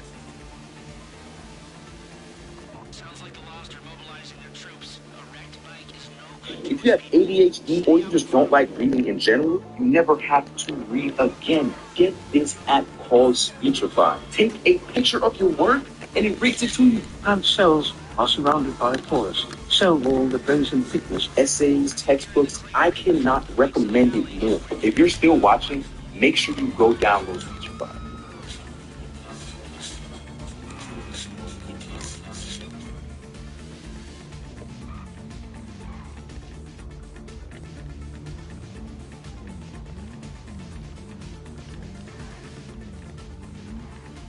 All right, so police report revealed that Carmelo Anthony allegedly said after stabbing the student that was he okay. Anyway, witness to the stabbing that led to the death of Frisco ISA student this week told police the victim and suspect didn't know each other, according to the arrest report obtained by CBS News Texas. The incident happened around 10 a.m. at Kirkendall Stadium on Wednesday. According to the Frisco Police Department, the altercation was between priority list. They still haven't said where exactly we're going. Conspiracy is a part of America. I know all about it. This week, Donnie O'Sullivan dives back into the new world of American extremism. This is your enemy list. Who's target number one? The whole story with Anderson Cooper. Sunday on CNN. This is CNN. More people get their news from CNN than any other news source. The new series on CNN. You've seen the names. Do you see yourself as a visionary? Yes, I do. You've seen my work. A visionary is somebody who has an idea for how they want the world to be better. What these visionaries are doing to make an impact that lasts. Creating inspiring environments. That's why I get out of bed sort of every day. Visionaries only on CNN. In association with distinctive traditions from the past. Leave the power players, nations emerging and established markets. Who will stand up for the competition? What will attract new industry consumers? Where will productivity hit a new level? And how will it impact the global economy? Join me, Christy Rousseau. And me, Mark Stewart, on Marketplace Asia. Saturday on CNN. What is it to be out of the market? It's going there. We are about 3 miles from the Gaza border. It's context and curiosity. So you, yeah, I'm too. Let's go. Have fun.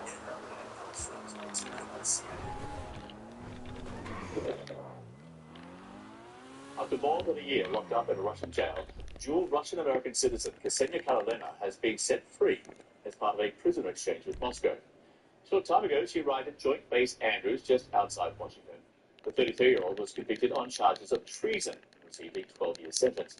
Her crime was a $50 donation to a charity supporting Ukraine. Details out from CNN's Fred Blanket. In the darkness of night, Ksenia Karolina brought to a Russian airfield for what would be her flight to freedom.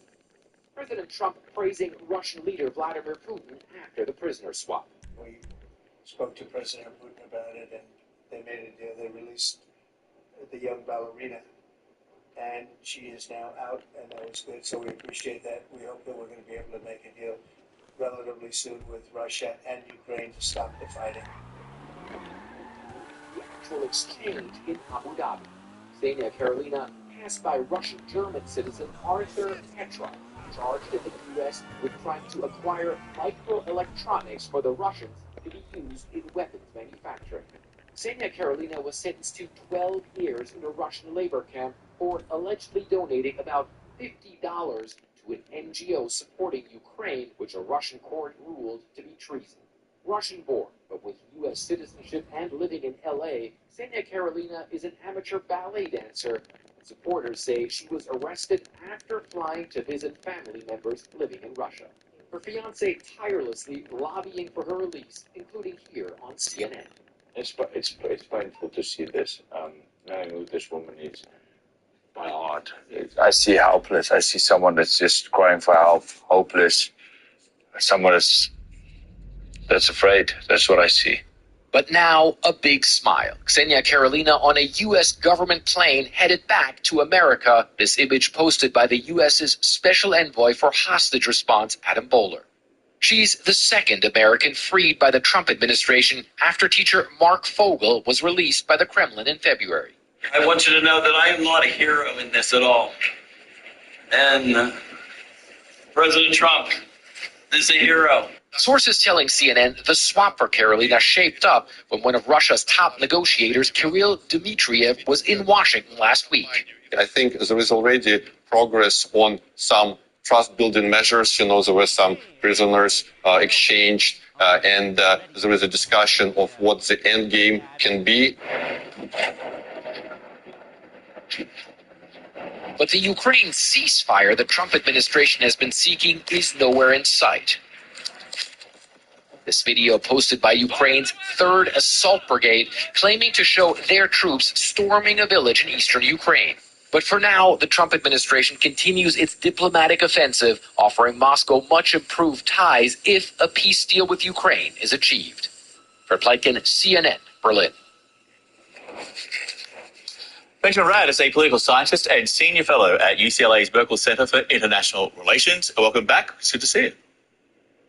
Thank you for having me back. Okay, so we now know why Ksenia Karolina was actually chosen to be part of this high-level prisoner exchange. The US president says it all began with a request from a friend, the CEO of Ultimate Fighting Championship, Dana White. Dana White called me and he said it's the friend or the relationship of one of the fighters for UFC or one of the fighters. And Dana's an incredible guy, and we spoke to President Putin about it, and they made a deal. So is that the usual process? Is that how these things usually work? No, and we don't necessarily need to take that at face value. We don't exactly know what the circumstances were, whether this was, if you'll pardon the expression, low-hanging fruit, meaning an easy candidate for a prisoner exchange, someone who is held on the minor of minor offenses. And there's little that Putin needs to do to justify that or to save face. And this is a administration in the U.S. that is seeking a diplomatic victory somewhere. It's been a rough few weeks, to say the least. Not what with the whipsaw back and forth with the tariff issues, and then also the stalemate now in the attempt by the Trump team to reach settlement, a peace settlement or a ceasefire agreement between Ukraine and Russia. So really I see here as President Trump and his team looking for a diplomatic victory somewhere and finding this easy opportunity, relatively speaking, to do so. There's still a number of Americans being held in Russian jails. Among them is Stephen Hubbard, Travis Leake, Gordon Black, Robert Woodland, David Barnes, a whole lot more. Now, it's funny, they had connections to the UFC. Look, what about their fate? What happens to them? Well, I don't see this as tied to the fate of the remaining captives there, the prisoners who are being held by the Russians. I mean, this is a move that the Russians have indicated that they will continue to pursue.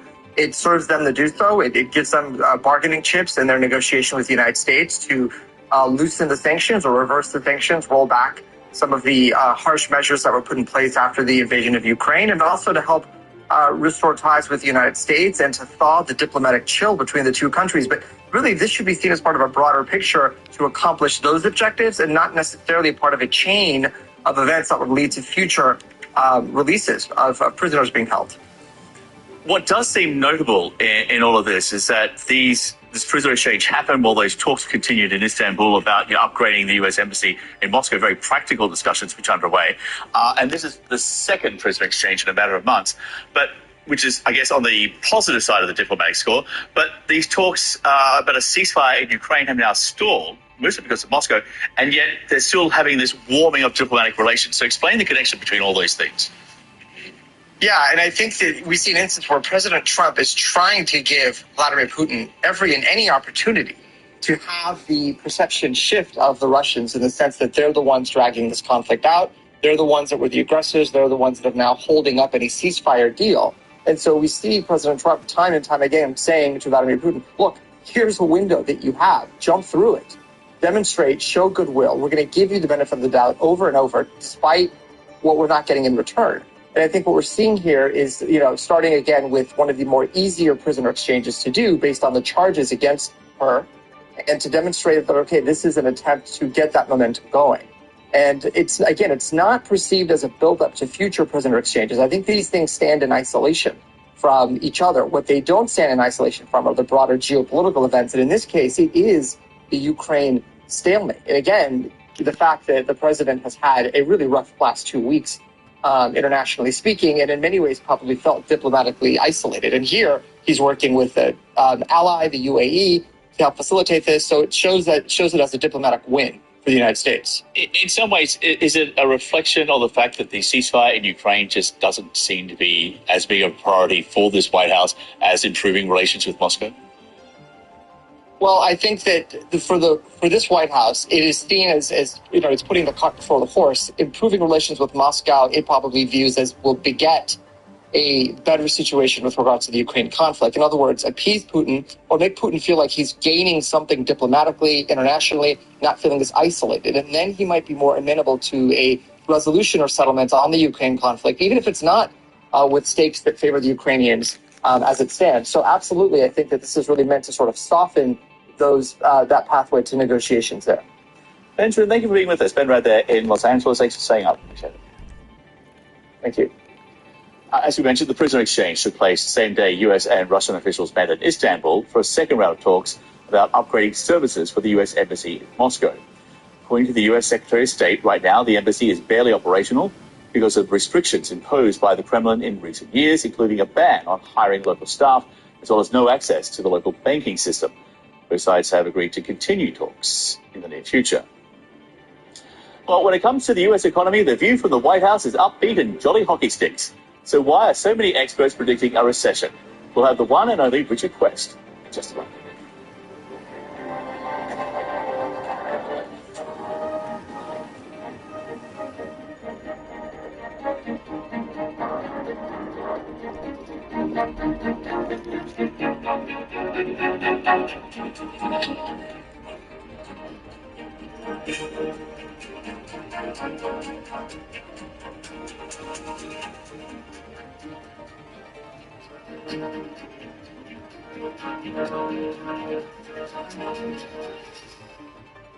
This is Noom GLP-1, and this is Marcos. I'm getting to where I want to be. I'm very confident that I'm going to be able to continue and really make a true lifestyle change. I'm Marcos, and I've lost 8 pounds so far with Noom. Get started at Noom.com. It is a busy news day all around the world. This is One World. The world's top headlines with some of the world's biggest players. Stories that captivate from 2 unique perspectives. Zain Asher and Biana Golodriga use their extensive experience to cover global news with passion and intellect. Talk us through what specifically Secretary of State Marco Rubio was talking about. What leverage, if any, does Prime Minister Netanyahu have at this point? One World with Zain Asher and Biana Golodriga today on CNN. Join me, Larry Madowo, as I introduce you to Africa's trendsetters. See how they use their talents, resources, and passion to make a difference on the continent. This is African Voices Changemakers. Meet 2 Nigerian artists bringing gospel music to the mainstream. Gospel music is preaching the gospel through sound. African Voices Changemakers on CNN. Only inside Africa. See a continent in transformation as trailblazers evolve culture, technology, and industry across Africa and beyond. In Cape Town, witness the energy and innovation flowing through South Africa's cultural capital. You find inspiration by looking at the mountain, going to the beach. So like the inspiration is endless. Inside Africa on CNN in association with Zenith Bank. We've heard all the pundits, seen all the hot takes, and read all the headlines. But what's it like to hear from the people actually living the news? I'm Audie Cornish, longtime journalist, and my CNN podcast will break down trending stories, the debates rocking our culture, and talk to the people living the headlines. I've got a lot of questions. The Assignment with Audie Cornish. Listen wherever you get your podcasts. My happy place. One place I could truly be myself. I feel a deep sense of calm when I'm here. Whenever my schedule clears, I head straight to my happy place. Bali allows me to put myself first. Thailand seemed very welcoming to me. I hate how good that tasted. I want people to experience this beautifully intricate, diverse city. There's no other place like it. My Happy Place premieres April 27th on CNN. In a divided America, where do I fit? You tell me, ask your party. Abby Phillip brings all sides to the table. Can you name one thing you do different? The hypocrisy is so rich. Folks at home, classes in session. To talk about the issue. Congresswoman, it is false. The answer is 0. The policies. What is the Democratic Party about? Can you answer that question? And the biggest debates to wrap up your day. I hear what you're saying Trump believes in, but do you think it's a good idea? News Night with Abby Phillip, tonight on CNN. I'm Becky Anderson in Abu Dhabi, and this is CNN.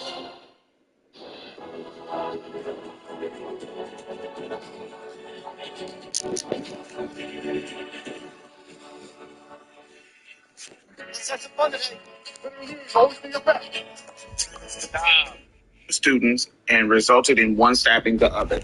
The suspect, 17-year-old Carmelo Anthony, is in police custody and has been charged with murder. His bond was set at $1 million. The victim, 17-year-old Austin Metcalf, was taken to a local hospital and pronounced dead minutes after arriving, according to the affidavit. One witness told an officer that they were sitting with Metcalf under the school tent during a track meet at the stadium when someone they didn't know, identified as Anthony, came over to them. The witness said that Metcalf told Anthony to leave the tent when Anthony grabbed his bag, opened it, reached inside and said, "Touch me and see what happens." The police department said no one thought Anthony had a weapon. One witness said Metcalf touched Anthony, and another said Metcalf grabbed Anthony.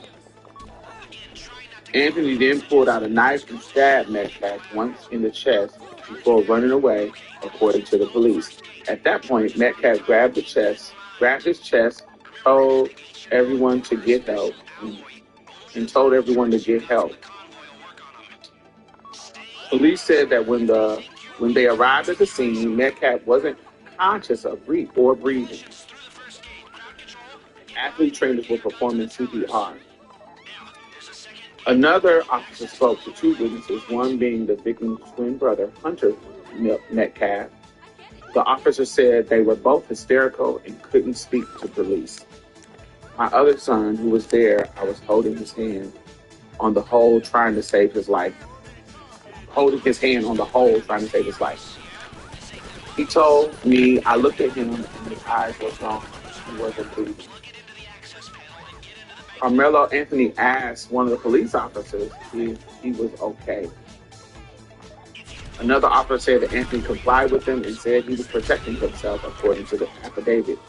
Once the officer said, "I have the alleged suspect in custody," Anthony told the officer, "I am not alleged, I did it." He also told police that Metcalf put his hands on him after he told him not to. While he was in the police vehicle, the officer reported that Anthony said if Metcalf was going to be okay, and if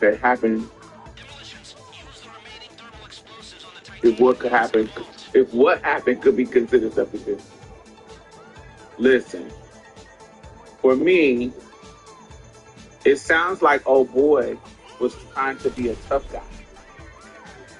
And it's not abnormal for another track person to be for anybody to be under a tent or a school track tent.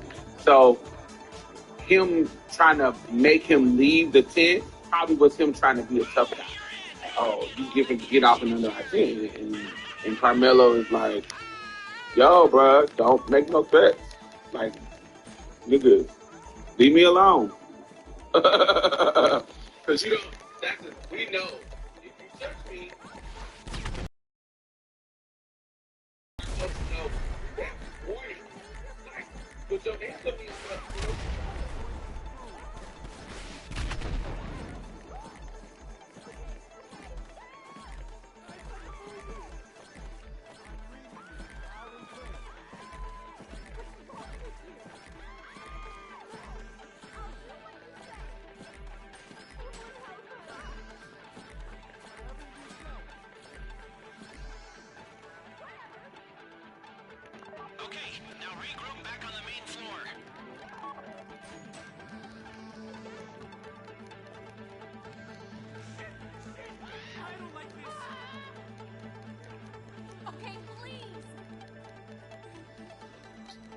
I do think it's one of those. Like, yo, don't fucking touch me. And it's not just you; it's you and your brother here. So you really feeling tough? Mm-mm.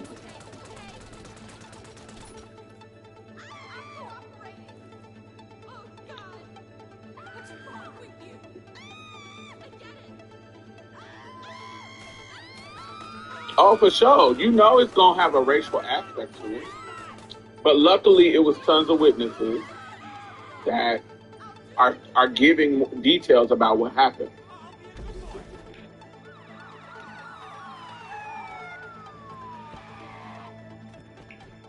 Now, I'm not saying that, if people deserve to die.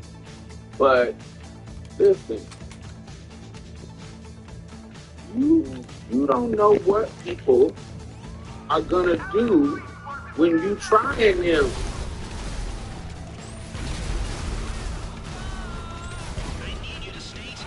you don't know when you doing too much, everybody ain't the type of person to let you play with it.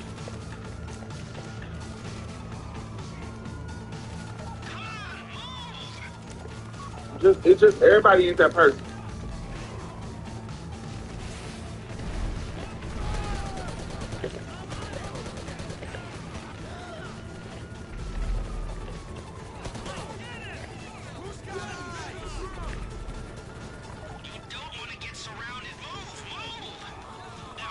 And one thing about me, and I don't know if y'all like this, but for me, I'm the type of person that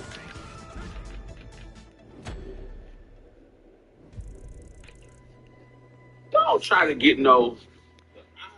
When I was younger, I used to call it like street cred.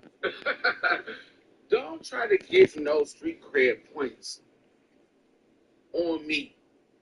Like you trying to make me the butt of the joke. You trying to punk me so people can think you hard. Don't try to do that to me. Do that to somebody else. Because you go with me, how I think about it is you gonna have to earn these points, baby. Like if you trying to get some I'm big and bad points off of me, you're gonna have to earn it. It ain't gonna be you push me up against the locker and I'm gonna just do nothing. Come on. Show me you earn it. Beat my ass. So you earn these points. Since you tough. You gotta show me you tough. You can't just say it. Beat me up. I want you to beat me up. I want you to show me you really can fight. Because a lot of people don't really want to fight. They want to act like they tough and get like the points of, ooh, yeah, they tough. No. You have to fight. I want you to fight me. You got it. You gonna get the points off of me, you gotta earn it. Come on. Earn these points. I like the way you operate. Don't say you gonna beat my ass. Do it so that when the points that you get, you earn it. Move and fire. Don't let them corner you.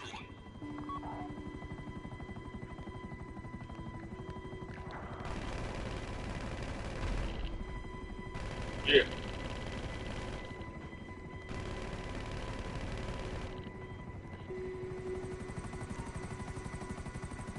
Yeah, I'm one of them people you can't. I don't like that. I'm trying to get no fucking points off of you. You gonna earn it. You gonna earn it. That's just what it is. My brain, that's what it is. That's what I feel like. Patched in the chair of the Union Depository, and they're all about to tear the ass out of the chief of police. You can't play the thugs too much. Motivated to bring you down. You don't need to worry about that. Just get to Raton Canyon. I've got a plan. The parents of the bully, he says that he forgives him. Forgiveness is about him. It's about, you have to watch it. But he says he forgives him. So, have any dye packs gone off in the bags? It's the other thing. Because you'd be covered in paint. But because we are in Texas, we're in this heightened racialized situation, I think it's going to get politicized. I think it's going to grow. I think it's going to be a big deal. So, I don't know what's going to happen. Okay, now this next bit's going to sound crazy. Yes, that's if you are watching, make sure you thumbs up. It is 42 people in here. What's going on? What's going on? Come to think of it, Kurz boost just before you jump might be the best way to get away from the cliff.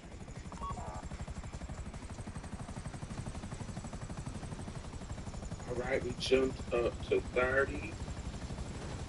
What else? We jumped up to 32. You see that boat in the creek? That's where you're aiming. Wait till the whole team's in the boat and then head out into the ocean.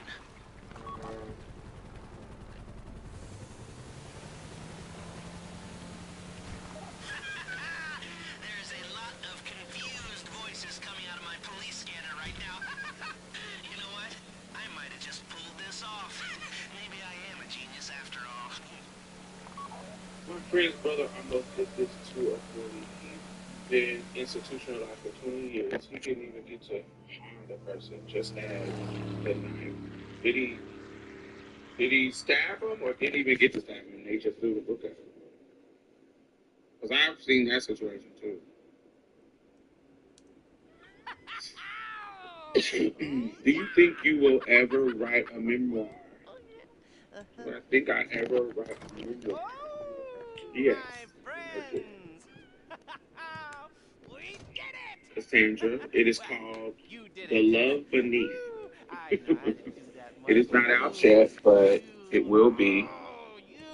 I already know what it's called because I've already written it. I'm in the editing stages right now. But yeah.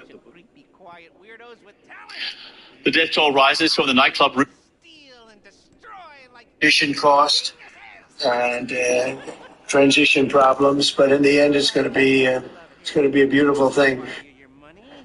So just a few transition problems, or as some may have suggested, the last few days have caused serious and lasting damage to the U.S. economy. Where do you stand? I think that it's a combination of both, in the sense that you divide it neatly into two groups. There is the damage that's being done and is being done by these very high tariffs on China, which is 14% of U.S. imports, 10% general tariff around the world, auto tariffs, pharmaceutical tariffs to come, steel and aluminium tariffs. So that is already baked the cake towards recession. That's one group. And then the second side is now the process that's going on with all the other countries that have come forward with proposals. But if you look at those tariffs still in place, this is huge, John. This is a massive, massive drag on global trade as the United States unilaterally rewrites the rules. We also heard from the Treasury Secretary on Thursday, and he had this assessment, a very rosy assessment, if you like, of the U.S. economy. Here he is. We had very good inflation numbers today. Oil's down. They had a successful bond market, so I don't see anything unusual today. Yeah, I mean, the trend line on inflation is good, but as a snapshot of where the economy was, a fall in the price of oil is often because, expectations that economic growth is likely to slow. The bond market, I guess, being back from Armageddon is a good thing. No mention of the stock market, which is a leading indicator. This was very much the cherry picking the facts to fit the argument. Completely. And if you listen to Janet Yellen, who was talking to our colleagues on Monmouth earlier, Janet Yellen said that the Trump administration had taken a wrecking ball to the economy. A well-functioning economy was how she put it. So there is absolutely no justification for the rosy scenario that the Treasury Secretary painted, bearing in mind the fact that others have said the economy is weakening even as we speak. Now that we know tariffs are once again a negotiating tactic, there's still a lot of negotiations now which have to take place. These trade talks are with dozens of countries. What is the plan for these talks, which could take months, if not possibly years? Traditionally, yes. It would have taken many, many months, either bilaterally or through the WTO. But I think this time they're hoping it's going to be a great deal quicker, because the sword of Damocles of the tariffs is hanging over the market. And anyway, when they all sit down, they have this document. It's the foreign trade barriers. These are what the United States has identified as the real problems. Let's take South Korea. Here's an example from this of what they say is South Korea. It's things like unclear package rules, onerous biotech approval processes, government procurement, regulations on car emissions. Vietnam has a whole other range of non-tariff barriers which relate to price controls, vehicle imports, ban on offal products. And you'll be familiar with this, John. Australia. This is the sort of thing that they're going to be going after with Australia. Complex approval processes for various agri and apples and pears prohibited. So they know what they're talking about when they sit down to negotiate. The US is basically going to say, get rid of these and we'll take away the tariffs. Do you know the Jewish parable about the man who complains to the rabbi about living in a small, overcrowded house? The rabbi tells him to get a goat, let it live inside, makes everything 1,000 times worse. Eventually, the rabbi tells him to get rid of the goat. The man can't believe how much better everything is. So I'm just wondering if Donald Trump that he removed the goat on Wednesday with his tariff pause. But on Thursday, the markets realized that the war is still ongoing and the highest tariffs since the 1930s are still in place. Well, I think your parable is very good, especially since it's Pesach next week, and so one can identify. He sort of took the goat out and then put all the chickens back in, and he added a few cows, because outside this house is it's just the stench of all these other tariffs, and there's just no way. The markets can't be fooled. The markets know what's going to happen, and the chance of a recession is still up to 50 and beyond 50%. Richard, good to have you with us. Hak Sameach. Thank you very much. Hak Sameach. Republican leaders in Congress have put down a short-lived rebellion within the party, which threatened passage of the president's proposed budget. After a few holdouts were won over, the Senate approved the White House budget plan Thursday, a crucial step forward for Trump's overall agenda. CNN's Mata Raju has details. After a furious effort by the House Republican leaders, they ultimately got what they wanted, which is the narrow passage of a budget blueprint that will set the stage for moving on the larger Trump agenda. Now, this came after weeks of wrangling behind the scenes and really an intense 24 hours as the Speaker of the House, Mike Johnson, met with a number of conservative holdouts, pressuring them to get in line behind the bill, making some promises, particularly over the issue of cutting federal spending. There had been a disagreement between House Republicans and Senate Republicans about how deep to go in terms of spending cuts. And that's some assurances, verbal assurances, that when they move on the larger plan, that ultimately they would seek about $1.5 trillion in spending cuts. And ultimately, that got enough Republicans on board to get this over the finish line, at least this first step over the finish line, by 216 to 214 Okay, I'm going to bed. Republicans voting against it. That's my really bedtime, no margin bitch. for error for the Speaker of the House to get this over Y'all the have finish a line. great And catching night. up with some of these members, I will see y'all they are warning tomorrow that the next or step of the today. legislative process must lead to legislation that does not deviate from those assurances, must cut federal spending by that amount, $1.5 trillion. It's been real. Some Let's Republicans do are it again. concerned about cutting that deeply. AKA tomorrow. If it comes back with reconciliation bill less than $1.5 trillion, you're going to get that. You're not going to vote. I promise you, you'll have not just me. You'll have 30 people. See y'all You'll vote later. against anything that comes back on a reconciliation Good bill under night. $1.5 trillion. Is that That's our